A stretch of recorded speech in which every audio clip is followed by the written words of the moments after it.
లగచర్ల ఘటనలో ఎవరిని అరెస్టు చేయవద్దని 10 రోజుల్లో నివేదిక ఇవ్వాలని సీఎస్ డీజీపీలను జాతీయ ఎస్టీ కమిషన్ సభ్యుడు హుసేన్ ఆదేశించారు. కమిషన్ ఆదేశాలను పాటించకపోతే చర్యలు తీసుకుంటామని హెచ్చరించారు. సోమవారం కొడంగల్ నియోజకవర్గంలోని లగచర్ల గ్రామంలో జాతీయ ఎస్టీ కమిషన్ సభ్యుడు హుస్సేన్ నాయక్ సందర్శించారు.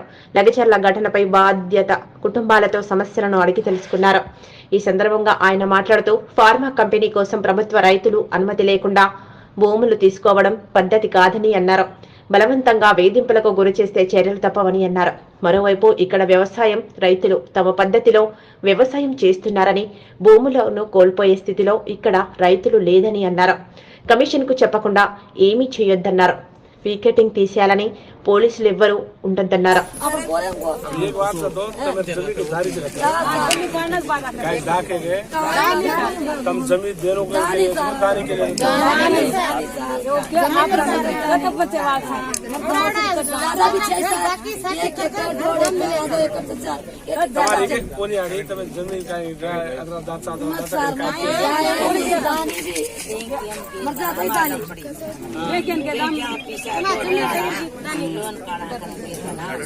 तो कमाल जमीन मालूम पड़ी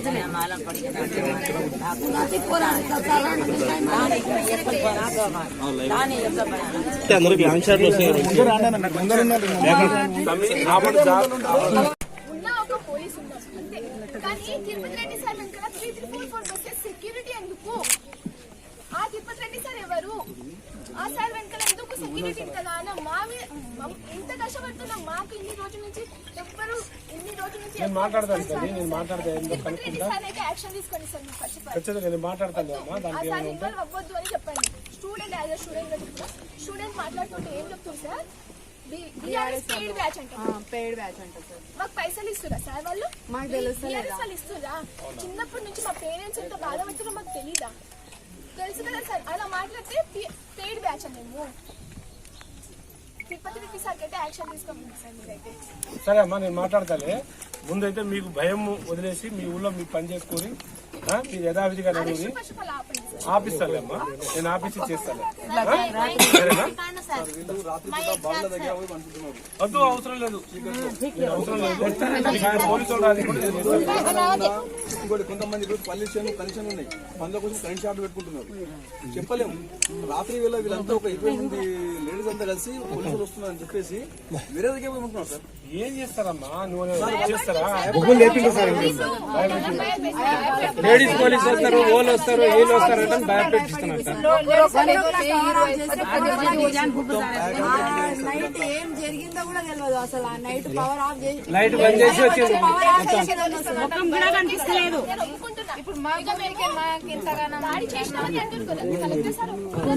మమ్మల్ని కొట్టలేరు మా మీద కేసులు పెట్టిరు. సరే మేము ఉన్నాం. ఆఫ్టర్నూన్ గొడవ అయిపోయింది. ఆఫ్టర్నూన్ అప్పుడే రావచ్చు కదా మా విలేజ్. అప్పుడు రాకుండా అప్పుడు రాకుండా ఆఫ్టర్నూన్ రాకుండా నైట్ 1:32కి ఏంటది? అదే నా డ్యూటీ. ఆదుకోవాల్సిన వాళ్ళే ఇలా వచ్చినప్పుడు మేము ఇంకా ఇంకేమైపోవాలి సార్? బిక్కు బిక్కుమంటూ బతకాల్సి వస్తుంది. సరిగ్గా తింటలేరు మనుషులు. ఎవరు మీ పనులు మీరు చేసుకొని ఏం కావాలో నేను చూసుకుంటాను.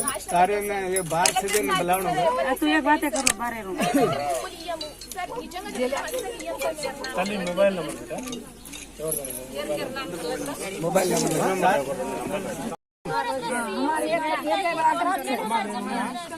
ఓమా, నేనున్నా. ఈ బలవంతంగా మీ భూములు తీసుకునే అవసరం లేదు. ఇంకేమైనా కావాలంటే చూసుకుంటారు వాళ్ళు. లేదు, వాళ్ళు ఇవ్వాలనుకున్నప్పుడు వాళ్ళకి ఏం కావాలో, వాళ్ళ లైఫ్ లో ఏం కావాలో అని మొత్తం మీరు తీర్చుతే సార్ ఏం చేస్తే బాగుంటుంది సార్. ఏ చేస్తే బాగుంటుంది చేద్దాం. బలవంతంగా जुली करो मैं और कुणी आवत है बैस होता बातें करो, लड़ाई मत करो. కొట్టాడు తోసుడు అని చూసారు. కుండె మీ తండాలో వేరేటో రానికి మీరు ఇది కూడా చెప్తున్నా. ఆల్రెడీ కొంతమంది మీ పేర్లు ఐడెంటిఫై అయినాయి. ఇందులో కొంతమంది బయట వాళ్ళు వచ్చి కూడా నెట్టేసి వెనకాల నుండి నెట్టేసి మిమ్మల్ని తోసేసి మిమ్మల్ని అమ్మా మీరు ఒకటి చెప్తానా, మీరు చేసింది కాదు ఇది. వెనకాల 100-200 మంది తయారయ్యారు. కొంచెం గడబడలో తోసిపడేసి మీరు ఇరికిపోయారు. ఇప్పుడు ఇక్కడ ఈ తండాలో అయినప్పుడు మీరే ఇరుకుతారు, ఇంకోరు ఇరుకరు. అర్థమైందా? మీరు ముందుంటారు, వాళ్ళు వెనుకుంటారు. వాళ్ళు మంచిగానే ఉన్నారు. ఇప్పుడు ఏమైంది, అమాయకులు మిమ్మల్ని ఇరికిస్తారు, మీరు బలైతారు. అలాంటి వాళ్ళని తండాలో రానియకూడదు. ఎవరైనా బయట వ్యక్తులైనా వస్తే మా బాధ మేము తీర్చుకుంటాం, మా మాట మేము మాట్లాడుకుంటాం.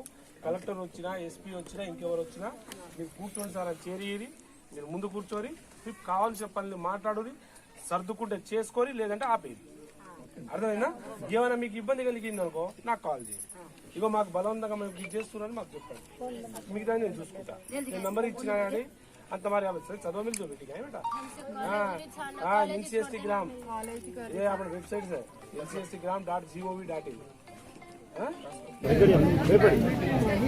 కొడంగల్ కాన్స్టిట్యున్సీలోని కొన్ని గ్రామాలు దాదాపు ల్యాండ్ పుల్లింగ్ ఏదో అంటున్నారు. మరి నాకు అది ఎంతవరకు ఇండస్ట్రీ అనేది క్లారిటీ ఇవ్వమని ఆల్రెడీ ఆదేశాలు ఇవ్వడం జరిగింది.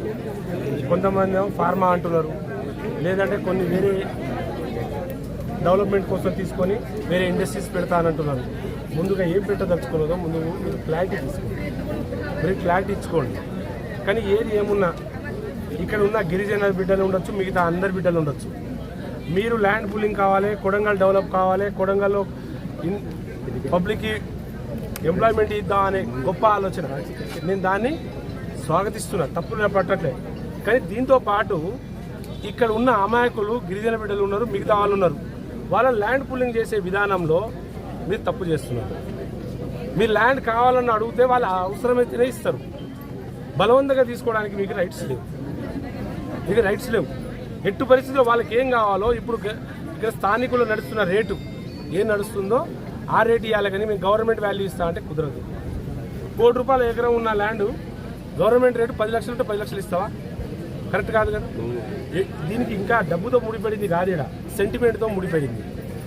వాళ్ళ పూర్వీకులు తాత తండ్రుల నుండి ఇక్కడ బతికి పోషించి పెద్దగైన పబ్లిక్ ఇక్కడ. అలాంటి వాళ్ళు ఊరు వదిలిపోవాలి. ఇక్కడ ఉన్న ల్యాండ్ 1 ఎకరమో 2 ఎకరాలు 4 ఎకరాలు 5 ఎకరాలు ఉన్న వాళ్ళ కుటుంబీకుల్లో 4-5 ఉంటారు, పెద్ద కుటుంబం ఉంటుంది. మరి అలాంటి కుటుంబీకులకు నేను 120 గజాలు ఇస్తా, 10 లక్షల రూపాయలు ఇస్తా, డబుల్ బెడ్రూమ్ ఇస్తా అనే కొన్ని మాటలు కొంతమంది చెప్తుంటే విన్నా. అది కూడా వాళ్ళు ఏదో అంటున్నారు. కానీ వీళ్ళు అంటున్నది ఏంటి, మేము అసలు ల్యాండ్ ఇయ్యం, మాతో కూర్చున్న విధానం బాగలేదు, మాట్లాడిన విధానం బాగలేదు, దొంగతనంగా వస్తున్నారు, మమ్మల్ని అరెస్ట్ చేస్తున్నారు, బెదిరిస్తున్నారు, మీ లమ్డోళ్ళకి సంగతి ఏంది, మీ కథ ఏంది అని చెప్తున్నారు. కానీ వాళ్ళు కొంతమంది అనేక రకాలుగా వాళ్ళు ఆరోపిస్తున్నారు. కాబట్టి మిత్రులారా, నేను ఆల్రెడీ ఇప్పుడు